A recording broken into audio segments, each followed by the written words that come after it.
মানুষ পরিবর্তনের জন্য ভোট দিয়েছিল, কিন্তু আমি নিশ্চিত সাধারণ মানুষ এই পরিবর্তন চায়নি। কারণ বিগত ভোটগুলিতেও আমরা একই দৃশ্য দেখেছি, হিংসা, মারামারি, আগুন লাগানো, ঘরবাড়ি ভাঙচুর, আর এবারেও সেই একই দৃশ্য দেখা যাচ্ছে। তাহলে এটা কিসের পরিবর্তন?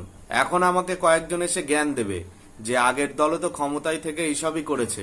আমার কথা তো এখানেই, তাহলে পরিবর্তন কিসের? তার মানে তো শুধু দলের নাম আর দলের পতাকাটাই বদলেছে, কিন্তু পরিস্থিতিটা একই। যে মানুষটা মরছে, যে মানুষটার ঘর ভেঙে দেওয়া হচ্ছে, যে মানুষটার ঘরে আগুন দেওয়া হচ্ছে, যে মানুষটার দোকান ভাঙচুর করা হচ্ছে, একবার খবর নিয়ে দেখুন, সে কোনো নেতা মন্ত্রী নয়, আমার আপনার মতো সাধারণ মানুষ।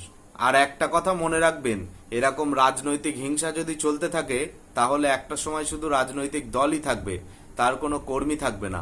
ব্রিটিশরা ভারত ছেড়ে চলে গেছে 80 বছর হয়ে গেল, ওরা ওই একইভাবে আমাদের উপরে 200 বছর রাজত্ব করে গিয়েছে, মানুষে মানুষে অশান্তি লাগিয়ে। তবুও আমাদের এখনো শিক্ষা হয়নি, আমরা নিজেদের মধ্যেই অশান্তিতে জড়িয়ে আছি। যে দেশকে স্বাধীন করতে, দেশের সাধারণ মানুষকে স্বাধীনভাবে চলার জন্য হাজার হাজার মানুষ প্রাণ ত্যাগ করেছে, আজ সেই দেশে রাজনৈতিক পরিচয়ের জন্য মানুষকে ভয় পেয়ে থাকতে হয়। যে বাংলার মনীষীরা সাধারণ মানুষকে সবসময় এক থাকার বার্তা দিয়েছে, সেই রাজ্যেই আজ মানুষে মানুষের হিংসা চরম পর্যায়ে।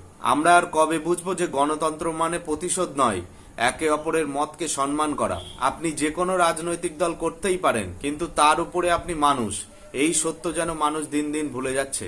একটা কথা মনে রাখবেন, ক্ষমতা বদলায়, দল বদলায়, কিন্তু যে মানুষ একবার মারা যায় সে আর কোনোদিন ফিরে আসে না।